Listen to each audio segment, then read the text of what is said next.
Hey guys, welcome back. This is going to be the fifth session and part one of ICND2. Just where we left off on Friday, because it was Labor Day week. We had class on Friday. We got through EIGRP, at least the IPv4 portion of IPv4. Gave you guys this nice weekend of relaxation. Hopefully you didn't forget anything, because we're going to dive back in bright and early Monday morning here. Not really early. It's about 5 p.m. on the East Coast. But we're going to dive back into EIGRP with IP version 6. Now, if I was sitting in your shoes, I don't know what kind of day you had so far, and I don't know what your weekend looked like, but when I said, okay, I hope this isn't going to be tough, because I need to get warmed up first, if I saw EIGRP for IP version 6, I think I might panic. But the good news is, it's actually easier to configure an IPv6 than it is in IPv4. We just point to an interface and activate the routing process there, which is basically all that a network statement does. But I think network statements confuse the broad majority of people that utilize them. I think Cisco thinks that too, because they got away from network statements with our IPv6 routing configuration, and you'll find that it's quite a bit easier. We just need to knock out the EIGRP for IPv6 portion, and the rest of the day is going to be focused on OSPF. So looking at EIGRP for IPv6, I told you already, it's way easier than it sounds like. Just as we talked about on Friday, EIGRP is still what they classify as an advanced distance vector mechanism, or a hybrid routing protocol. It uses a little bit of all the other routing protocols. It supports what they call protocol-dependent modules, which one of the strong points for EIGRP early on was multi-protocol support. So if you wanted it to do EIGRP v6, it really wasn't a big deal. It could carry other types of routing information. Downside is that IPX and AppleTalk, no one really cares about anymore, but IPv6 is becoming more relevant. So just as we saw before with EIGRP on IP version 4, you still have neighbor discovery. We send multicast hellos to 224.0.0.10, and we find, at least in IPv4, and we discover neighbors. Well, we're going to send multicast in IPv6, and we'll discover neighbors. Once we discover them, we can send incremental updates. We push those updates into our topology table, and then the topology table has the dual algorithm run against it. This is what actually does the computation of all the metrics and determines what the best path is. It's a composite metric based on bandwidth and delay, just as before. Still supports both even and uneven load balancing, and it maintains 3 tables. A neighbor table, which is, you guessed it, the list of the neighbors, the topology table, which is the list of networks that are out there, and the routing table, which is the best paths to get to those remote networks. So again, we first discover neighbors. Once we discover neighbors, we can exchange routing information. That routing information makes it into the topology table. We calculate all the possible paths, all the different avenues to get to a remote destination, and we use the dual algorithm against this information, and only the best routes are going to make it into the routing table. So really nothing new. To get an EIGRP or any IPv6 routing up and running, we have to use the command IPv6 unicast routing. The reason for that is your Cisco routers don't route IPv6 by default. You've actually got to tell it to. To tell it to, we simply say IPv6 unicast routing. Other than that, we can turn on the routing process with IPv6 router EIGRP1. Different from OSPF, that is the AS number, not a process ID. So AS numbers need to match. That's a group of routers under the same administrative domain. So all of my other routers would get the same command, IPv6 router EIGRP1. There is a shutdown feature on the routing process, also, although it should be in no shut mode. But what we can do is just do a no shut to bring up the process anyhow, just to be thorough. And then when we want to configure it on an interface, we go into the interface itself and say IPv6 EIGRP1. So let's just do that one more time. Here's my router. These are the same routers that I've always been using for IP version 4, except my company now wants to do an IPv6 deployment. How hard is it to get EIGRP v6 up and running? Well, we turn on IPv6 unicast routing. We create an EIGRP process for IPv6, and we give it autonomous system 1 or 10 or 20 or whatever you choose. And then next, we just go into these interfaces and we say they're going to be part of EIGRP1.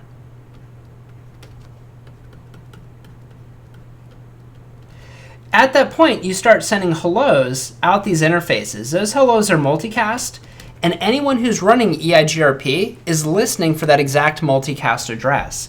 So when we come over to these other routers, we do the same exact thing. We enable IP version 6, we enable EIGRP, we make sure the AS number is the same, and then you put the interface in the EIGRP process by saying EIGRP followed by your AS number. So long as these match, you're going to automatically get an adjacency and automatically start advertising routes back and forth. At this point, you're not going to learn anything too interesting on your central router, because we'd want to come over here to these other interfaces and include those in the EIGRP process. When you do that, two things occur. One is that routing information about that link is going to be advertised to your neighbor. The second thing is that you start sending multicasts into that broadcast domain looking for other neighbors. Any questions so far?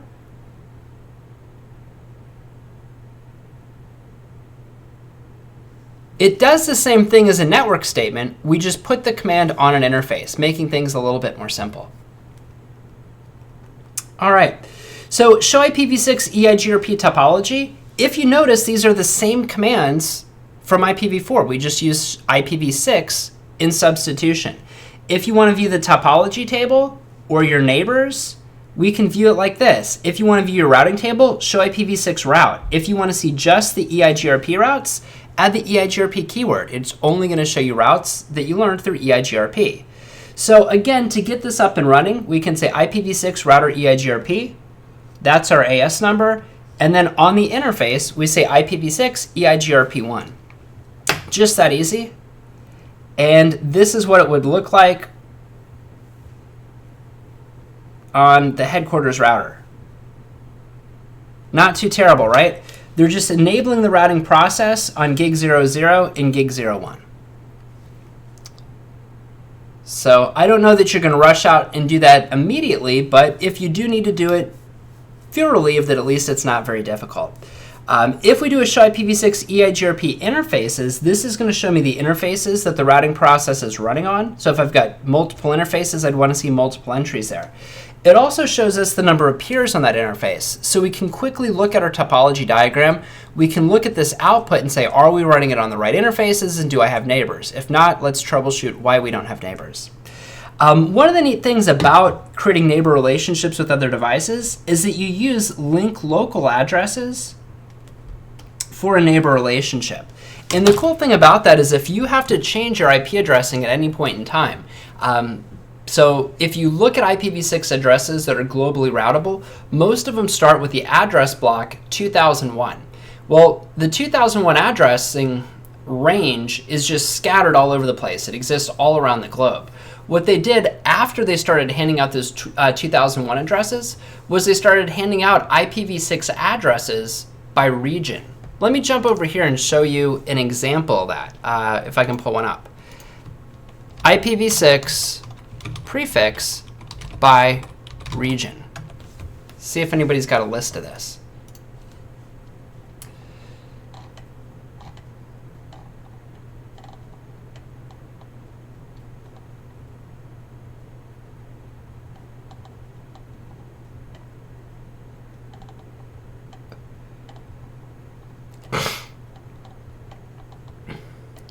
See, here's the 2001. This was originally going to be used just kind of all over the place.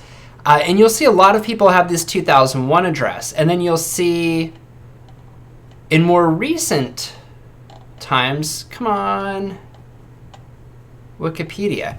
Do they not show the 2600 block? They don't. All right, so Wikipedia let me down. IPv6 now, ripe.net. So ripe.net may talk about it. If you're not familiar with ripe, ripe is the addressing number authority for Europe. And then in the States, we have ARIN, A-R-I-N. So what they should be showing you, and they're not doing a good job of it here either. Man, good information on IPv6 is way more difficult to find than it should be. And I'm not confident that this is going to be good. Let me do IPv6 addressing, and then I'll say ARIN RIPE, APNIC. That's Asia Pacific NIC. There's a LACNIC for Latin American Caribbean. And let's see if they actually, the history, we don't want the history. But anyhow, I can't find anybody who's actually giving us useful information. These are the regional internet registries. These are the guys that hand out addressing and are in charge of IP addressing for their respective regions. You've got RIPE, APNIC, AFRINIC, LACNIC, and ARIN. Each of these have a particular prefix. So for instance, ARIN is 2600. Anything with a 2600 prefix of IPv6 could be routed globally. But what's really cool is the guys over here in Europe or the guys in Asia need one specific entry. You follow me? They could have a 2600/16 and one, basically one next hop or a couple next hops. In other words, instead of having lots of 64-bit entries for all these /64 networks, they could just have a single /16 that encompasses every single network in North America. So in the routing table, it would basically look like North America's that way, South America's over there, Asia Pacific is over there, and Africa's there. That's it. So you could have just a couple very, very short routes, meaning a very, very short network mask, and it's going to get you to the right continent. Then when you get to the continent, you start to see longer and longer masks beginning to appear. So when you look at IPv6 addressing, a lot of it will have 2001 addresses. This is what they started handing out originally. And now we're starting to see, at least in North America, more 2600 addresses. Now, what's cool about this is if you are migrating from one set of addressing to another, you might worry about it. You go, well, how disruptive will it be when I change to my new addressing? Well, you can have multiple IPv6 addresses. So this could be my first address. This could be my second address. And when I'm adding addresses, and if I come back and I want to remove that first address later, it's not going to be disruptive in my environment. Well, it'll be less disruptive in my environment because I'm not going to break my routing adjacencies. Why not? Because they didn't use globally routable addresses for something that's just forming on a local basis, right? We form neighborships with other routers within that broadcast domain by sending multicast. This isn't something that we route to get to a neighbor. They're directly connected.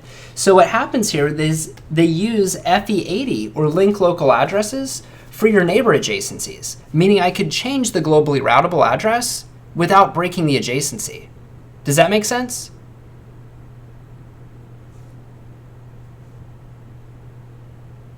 And if not, if anything's unclear, please just ask. So we can have globally routable addresses, but the adjacency comes up using link local addressing. All right. If you do a show IPv6 EIGRP topology, that lists what we call a topology table. These are the routing entries that we've learned about. So let's just look at these so that we get used to looking at IPv6 addresses. That's the scariest part about this. The configuration's pretty easy. First thing here is we see a code of P. P equals passive, and I told you guys on Friday that passive is good. It means we've got the information that we need and there's nothing going on with it. Active is bad. Active means we lost a route and we're actively searching for a new way to get to that destination. When we look at an IPv6 address, these are 128-bit addresses, but your typical subnet is most likely going to be a /64. So we see an address block that's made up of 16 bits. So you've got 2001, DB8, D1A5, C900. Those are 4 blocks. Each block is 16, 16, 16, 16, giving us a 64-bit network prefix.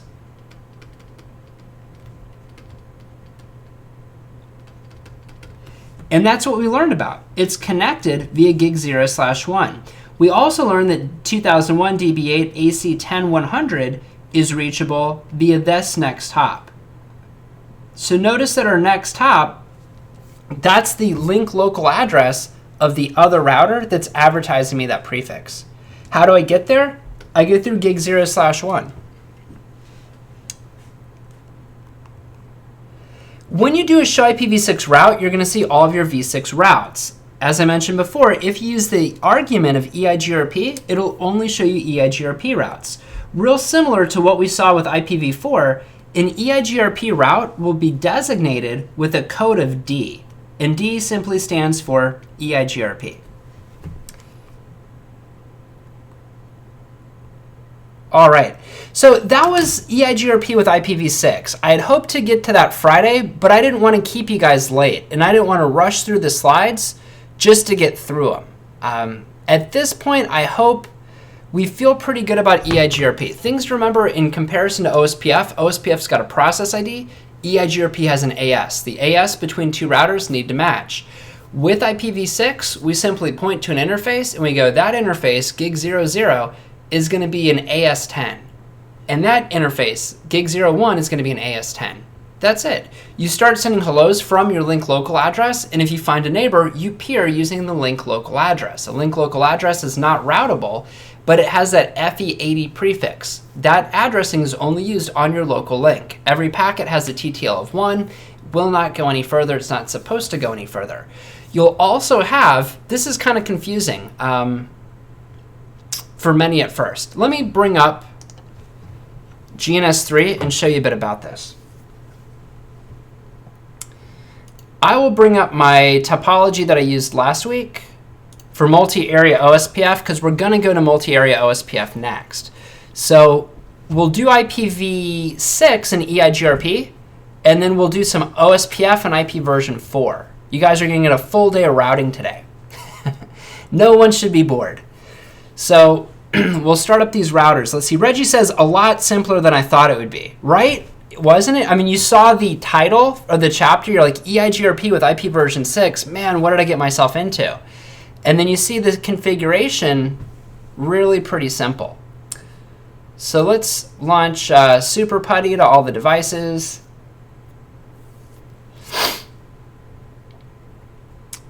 And we'll just start off on R1. All right. So I can click here to see my interface IDs. I've got FA00 there, so I'm going to start on that and start building towards R2. And I'm going to say config T, IPv6, unicast routing. Next, I will say IPv6, and we've got OSPF there, but then I've got to say router for EIGRP, which is a little bit wacky. I could say IPv6 OSPF, or I could say IPv6 router EIGRP. I'm going to pick an AS number at 10. And they said this could be shut down, so we're going to do no shut just to be safe and make sure we've got that routing process. Now the next thing I need to do is go to FA00, which once again, that's right over here. I want to start speaking EIGRP out to R2. So here I can say IPv6, EIGRP on AS number 10. And let's go ahead and give it an IPv6 address just to make it interesting. I will do, let's see, 2600, ABCD, 1234, 12, colon, and I'll put the router's number at the end. So I will choose 1/64. All right. Now let's go to R2 and do the same thing. Conf T, IPv6, unicast routing, IPv6, router EIGRP 10. Make sure that AS number matches. No shut on the process. Int FA00, IPv6 address, and we want 2600, ABCD, 1234, 12, because this is a connection between routers 1 and 2, and this is router 2/64 mask. IPv6 address. Cool. IPv6, EIGRP 10. Nothing else to put, so we'll just hit that. And voila, we've got neighbors. So you say, like Reggie, you just said it's a lot simpler than I thought it would be. That was looking at the slide. How about the configuration of it? Really not too terrible, right? And if we want to pop it up on R2 and R3, interface FA0/1, IPv6, 2600, ABCD, 1234, and this will be the 34 network. This is router 2. It's a 64-bit subnet mask. And once again, I forget to put the word address in. IPv6, router, it's actually IPv6 EIGRP 10, and it's in the process. So if I pop over to R1, I think we might have some routes now. Show IPv6 route. And this is what my routing table looks like. We've got directly connected routes.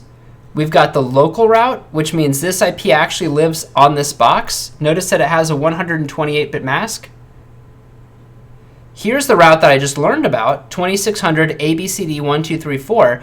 This is a /48. Remember, a /48 is what would typically be assigned to an organization, and then each broadcast domain, or in other words, each subnet, or in other words, each VLAN, needs a unique value in this fourth block. We can go through 4 zeros all the way up to 4 Fs. I just picked 34 because it was between routers 3 and 4. And that was 34.3. Next, we could pop over to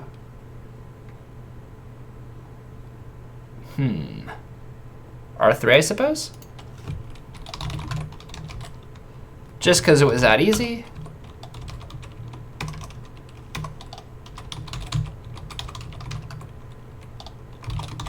No shut, just to be thorough. And then going into our interface, int fa0/1. And I can say IPv6 address, 2600, ABCD, 1234. This was the 30, If that's FA01, that should be the 23 network. 23, and this is router 3/64. There's my mask. All right. And then we say IPv6, EIGRP 10. Voila, we've got neighbors. Pretty easy, huh? So scary in theory, but not bad to set up. Int FA00, and that's going to connect to between router 3 and 4, so that should be a 34 network, actually. Let me double check my addressing over here. And show IPv6 interface brief. See how you can reuse all your commands? If you knew show IP interface brief, it's show IPv6 interface brief. And yep, I botched this one up. This should have been a 23. So conf t int fa0/1, no IPv6 address. And we'll do IPv6 address 2600, 1234. Actually, ABCD, I've done that before, 1234. And this was going to be 23, too. And then I can fix this. Interface FA00. Looking back at R3, FA00 is this link to R4. So that'll be the 34 network.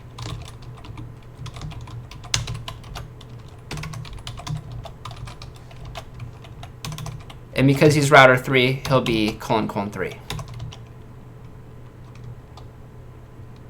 Do you have to do a no IPv6 address, or could I assign a new one? So what happens if I had just assigned a new one?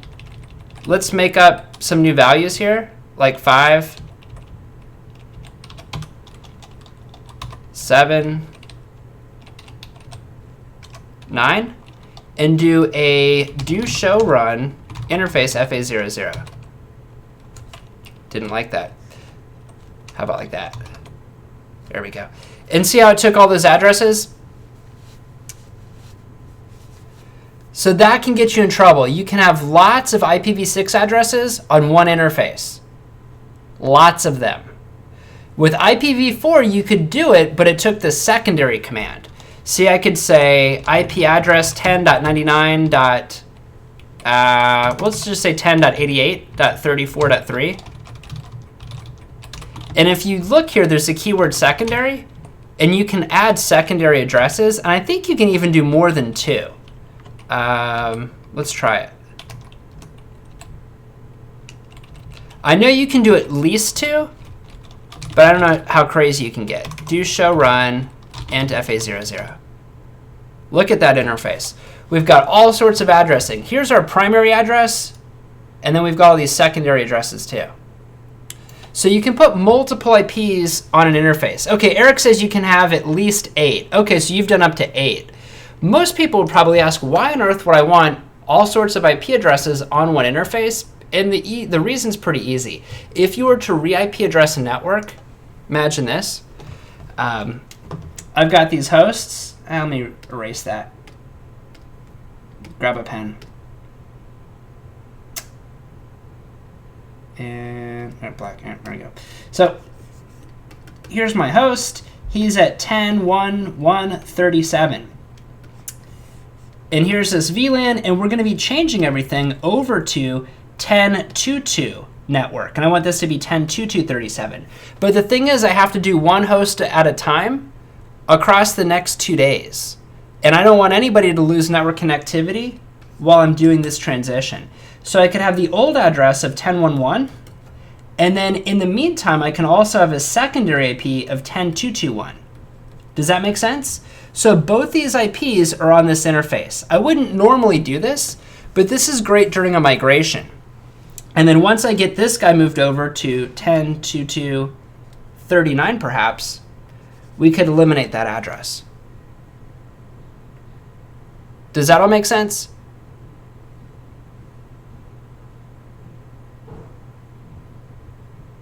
Why you would use secondary IP addresses.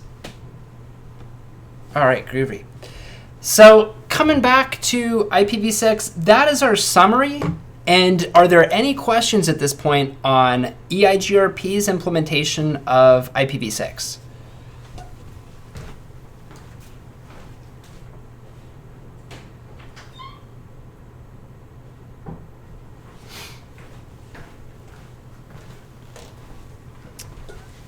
All right, I don't see any questions coming in, which means it's time to change gears into OSPF.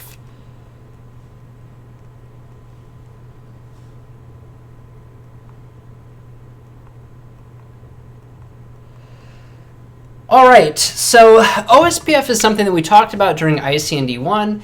I doubt that everybody's got photographic memories. I hope you do, but I'm not sure that you do, so I would doubt it. Let's see. We'll go through this. One of the things that you could use as a quick tool to just kind of brush up is if we hop over here, we can go to packetlife.net. And that packetlife.net is where they've got these OSPF cheat sheets. So I just did a Google search for PacketLife OSPF. It's going to bring you to a PDF. And the PDF looks like this. These are a lot of the things that we talked about in ICND 1. Things like the fact that OSPF uses the Dijkstra algorithm, that it's link state, that it sends hellos to 224.0.0.5, what an ABR is or an ASBR. So this will be your cheat sheet to kind of reference and look back to keep up with the conversation. It'll help. If you've got 2 monitors, go ahead and throw this on the second monitor. So when I say ABR or ASBR, or should I say type 3 LSA, you could look at that and go type 3, oh, okay, great, summary LSA. Just here to help you. Additionally, if you need more than the 1-sentence description and you want to know what it actually does, if there's any questions on anything that we talk about along the way, please, as always, that's why you're here in the live class, just ask questions and I'll come out and address them as needed. All right. Other than that, not a lot to say before we get into this, so let's get into it. OSPF is open shortest path first. It's a link state routing protocol. These tend to be more scalable than things that are not link state routing protocols. OSPF is the most common link state routing protocol. It has a distant cousin called ISIS. Really not that distant, except for the fact that it's not very commonly used. I come across maybe one student every few years that works for a company that runs ISIS, that's integrated system to integrated system, and it uses the Dijkstra algorithm like OSPF. It's just not that popular. And it's considered to be more scalable than OSPF. So carriers like, I believe Sprint is still running it, but this isn't something that many customers have. You could run it, but you probably don't need it. And if you ever need to find somebody to work on it, the support and the documentation on it is not quite what OSPF is. with OSPF, one of the cool things is each router within the OSPF domain has a full picture of the topology. In other words, he takes in these link state advertisements from everyone else in the area.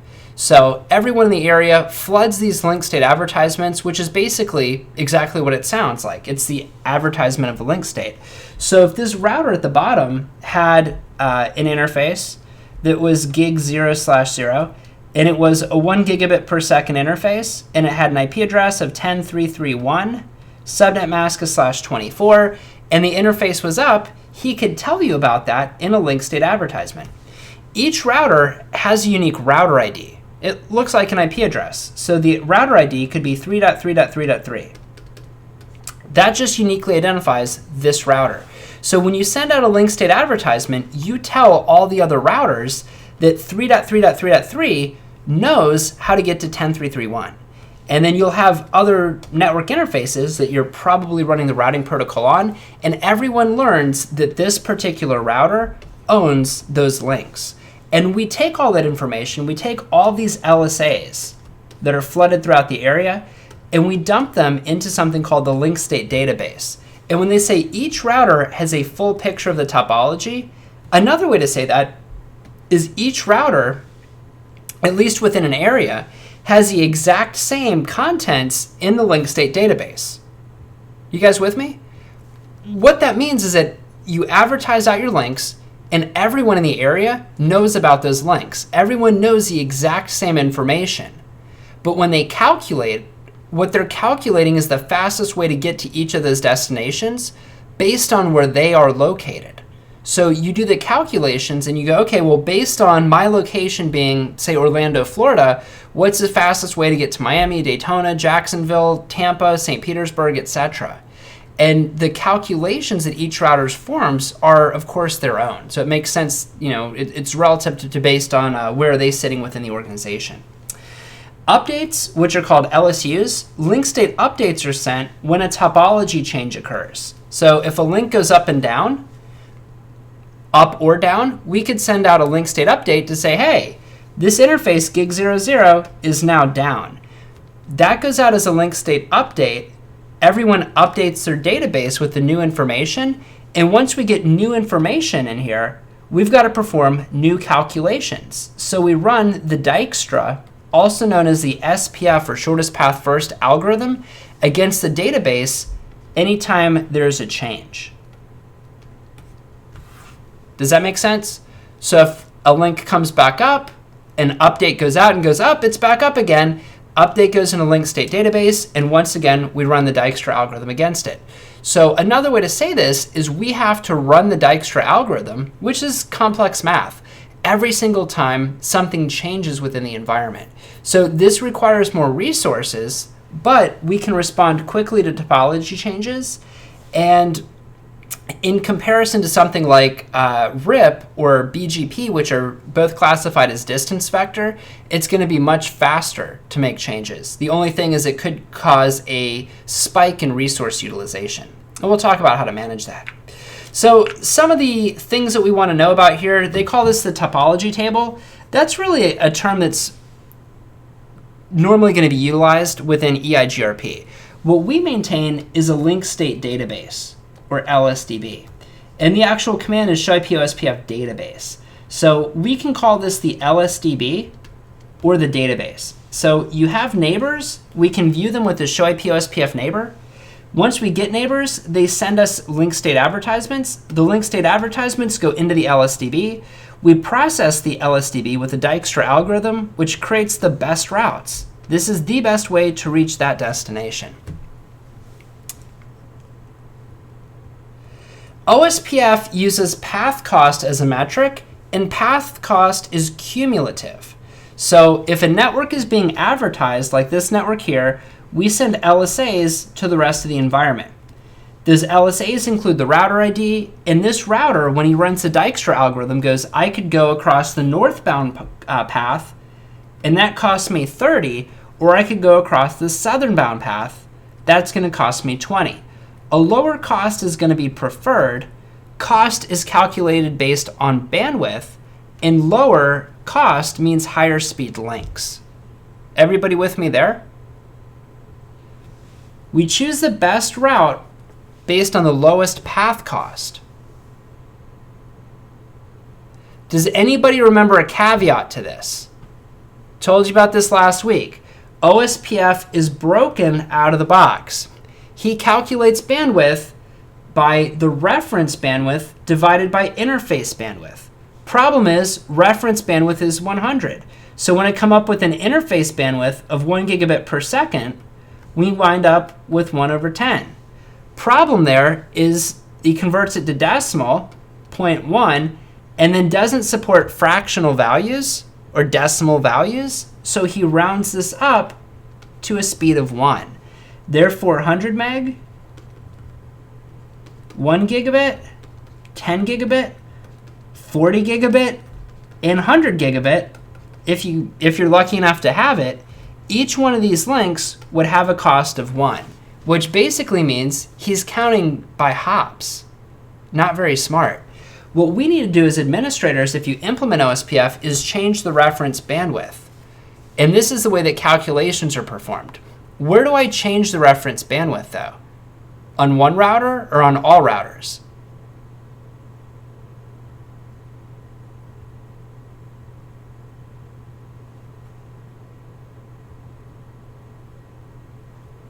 All routers. We want to make sure that everybody is measuring by the same standard.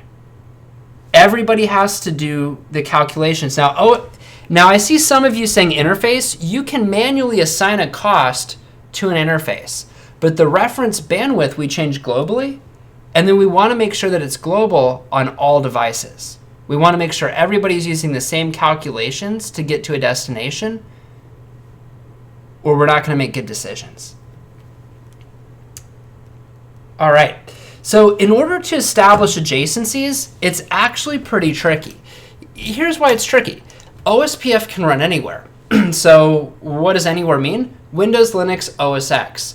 Firewalls, switches, wireless access points and LAN controllers, routers, servers, all over the place. So the problem is people run OSPF on different devices, which come from different vendors. Different vendors sometimes choose different defaults. So maybe someone chooses a different default for the reference bandwidth. They say, we're going to use 100 gig, and we're going to do this out of the box to save everybody time because everyone should use 100 gig. Maybe someone else is using 10 gig. Maybe somebody else, meaning another vendor, didn't bother at all and left it at 100 megs.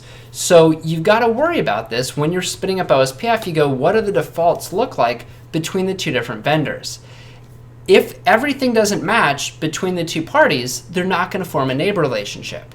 What's everything? Well, it's a bit of a laundry list. If I want two routers to form an adjacency, they have to have unique router IDs. So this absolutely cannot match. If it does, you're going to have problems. The hello and dead interval must match. This is how often I send hellos, 10 seconds by default.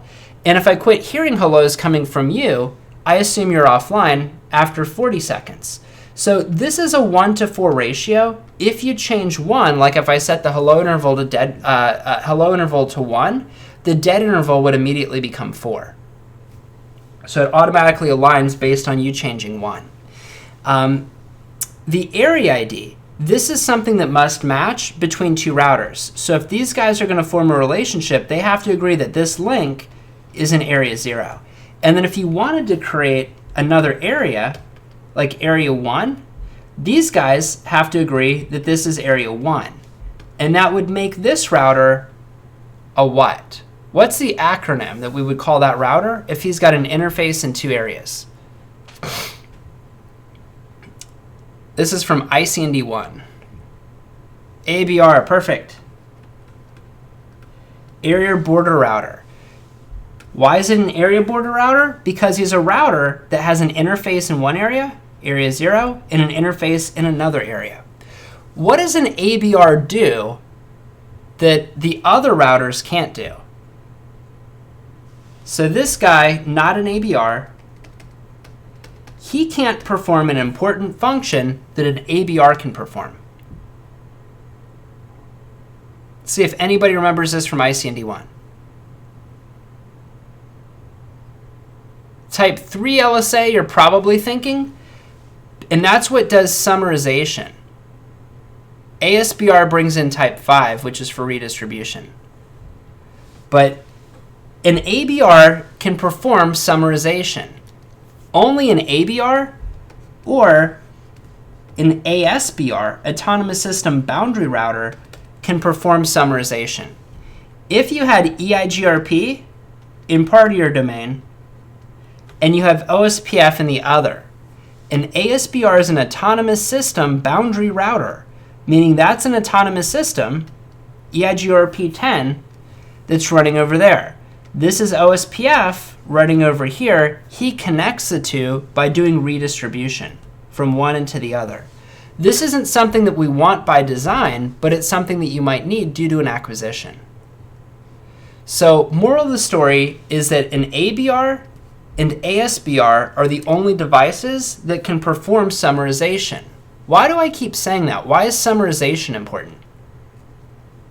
Anybody remember?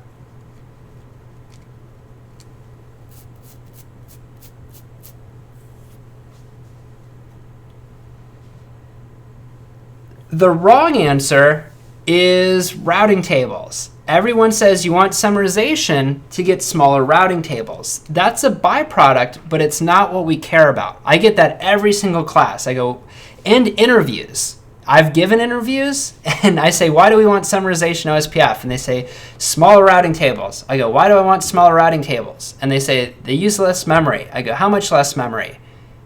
And they go, I don't know. And I go, does your typical router have a shortage of memory? And they go, I guess not. Maybe if you're doing BGP, but it's not about the routing tables.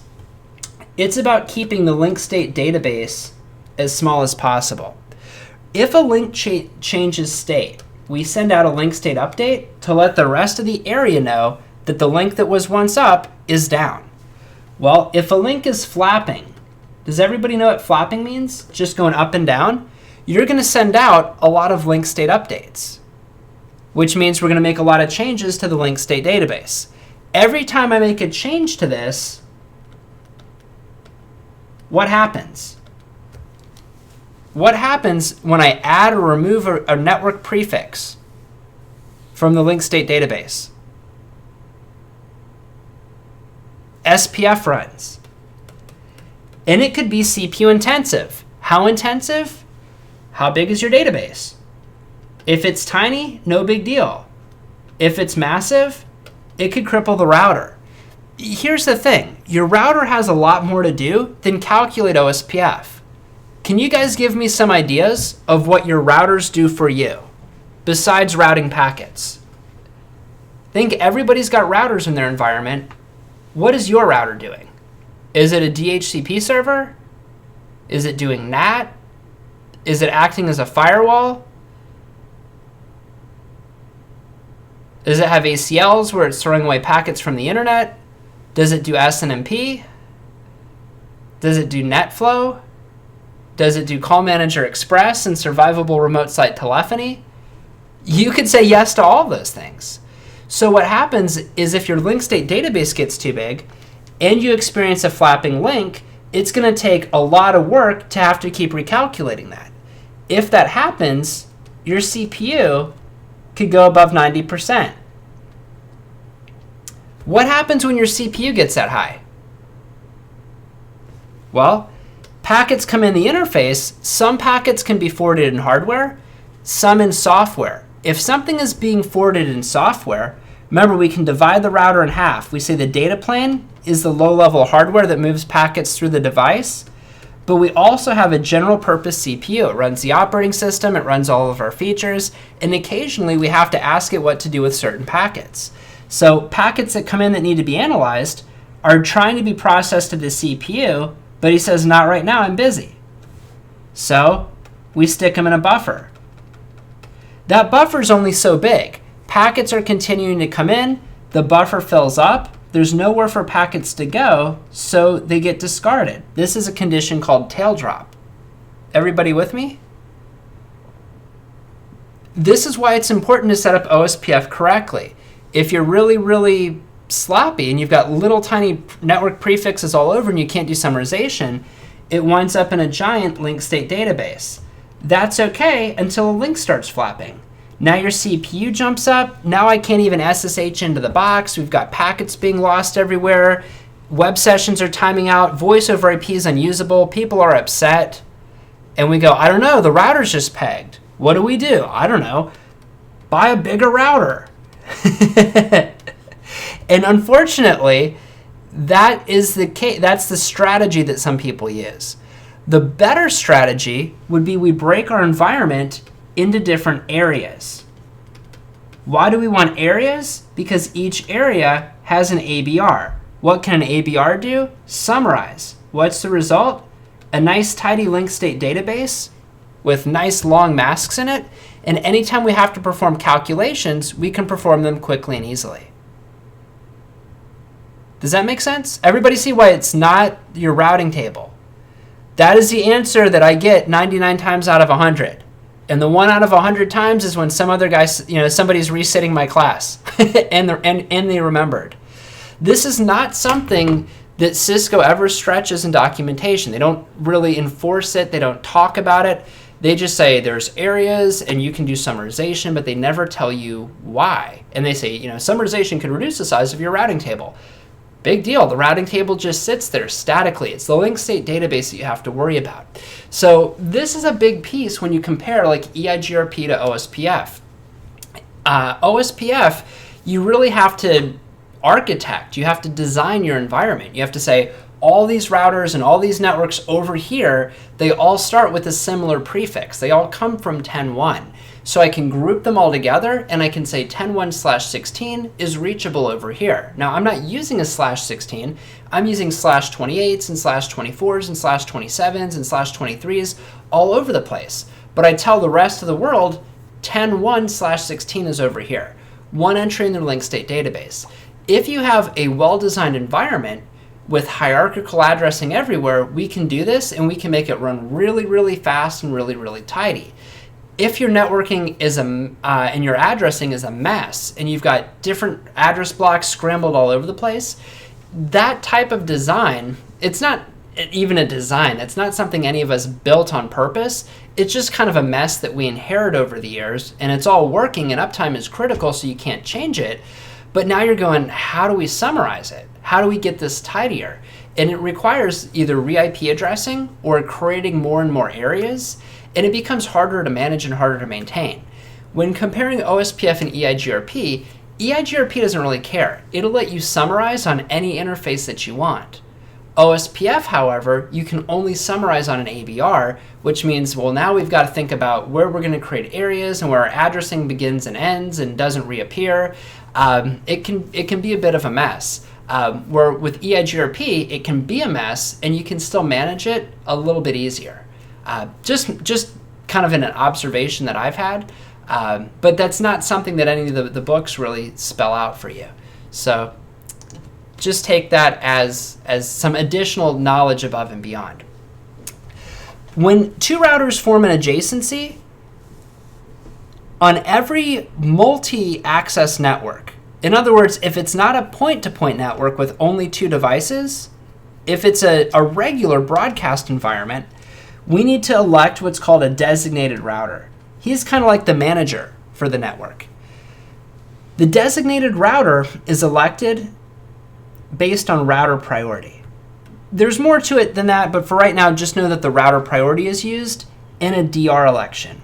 What's a DR? He's kind of like the manager of that broadcast domain.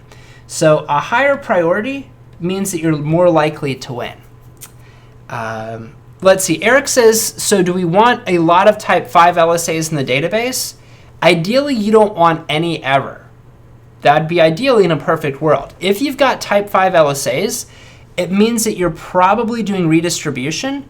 And while it sounds fun to do EIGRP and OSPF, so we can be good at both of them, it's not really a good network design, right? They're both measuring differently. It's like one group of people is talking about how to get everywhere in minutes.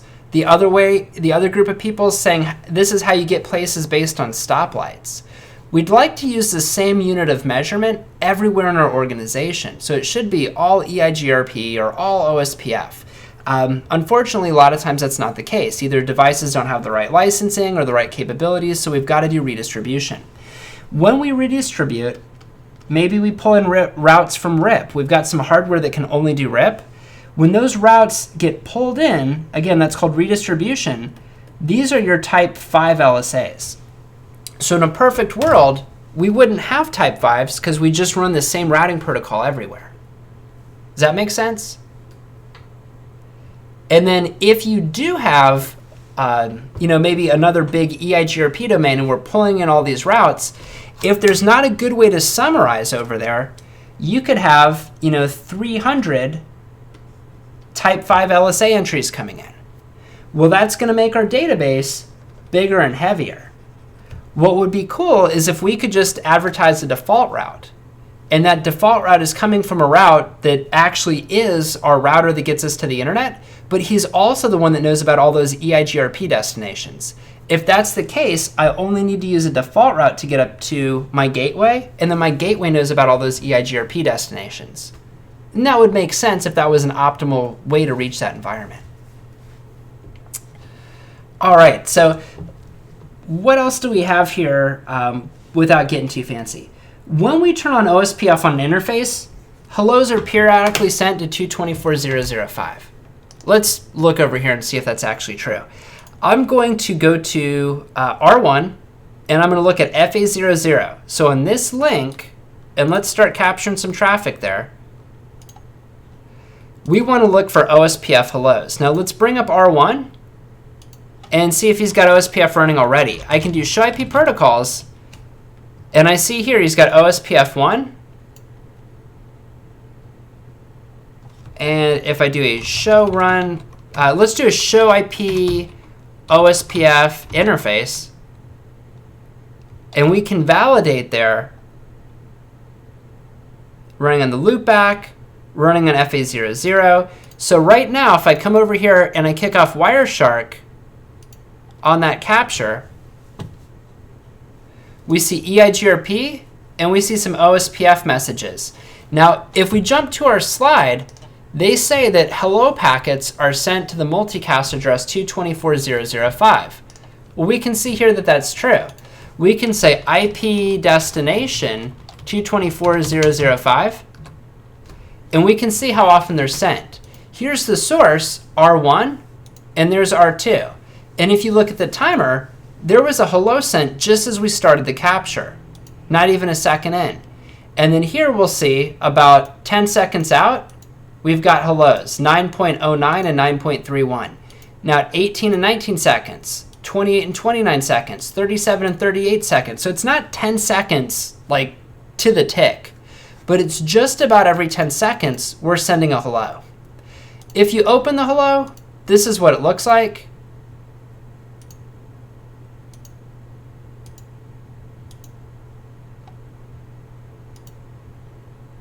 That's everything that's in an OSPF hello. Here's your dead interval, 40 seconds. The hello interval is 10 seconds. I could tell that from Wireshark, but it's defined right here in the hello.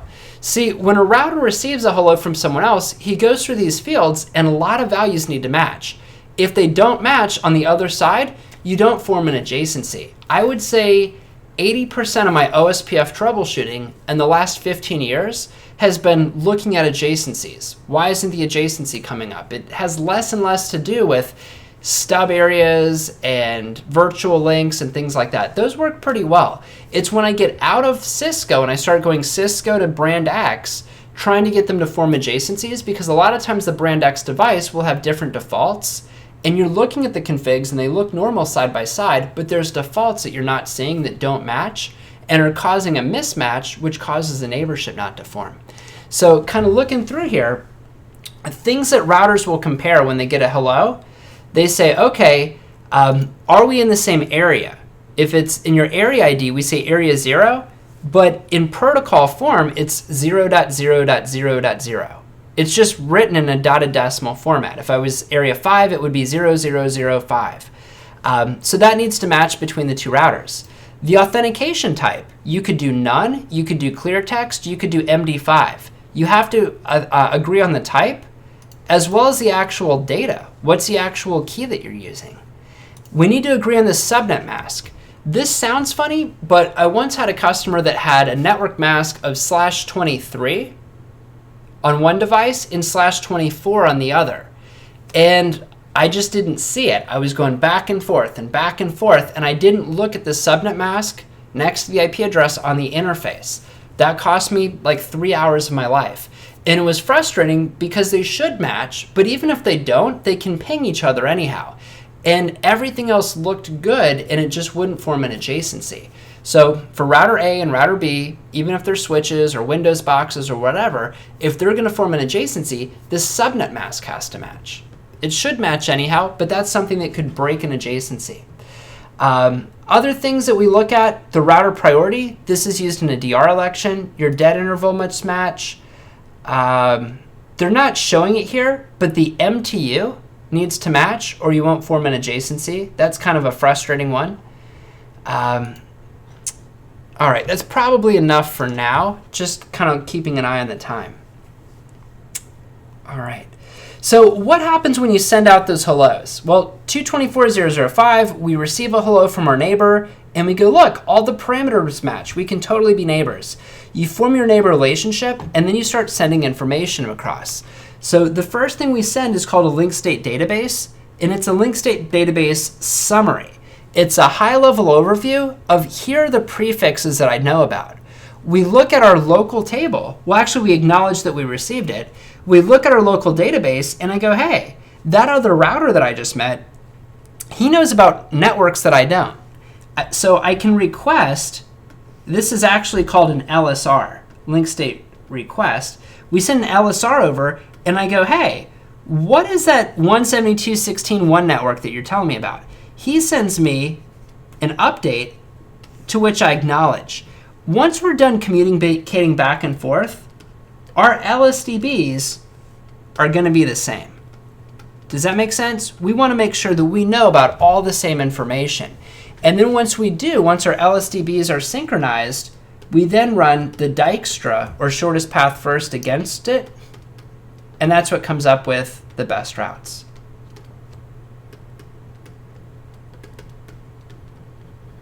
Is this all making sense so far?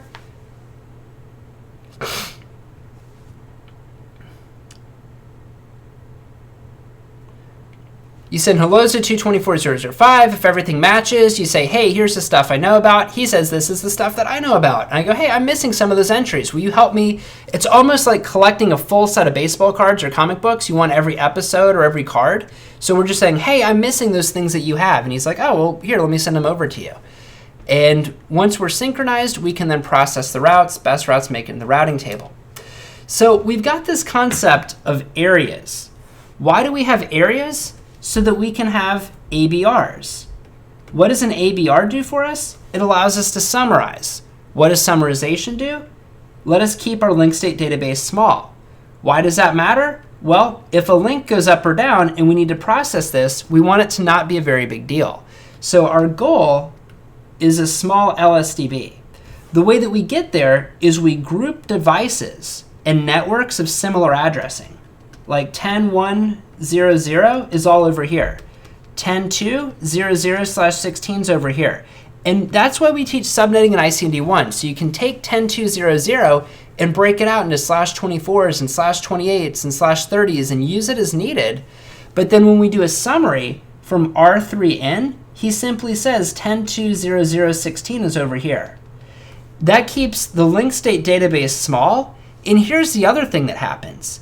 If you had a point-to-point link over here that nobody really cares about, it's just a /30, and this serial link starts flapping, it's transitioning from up to down.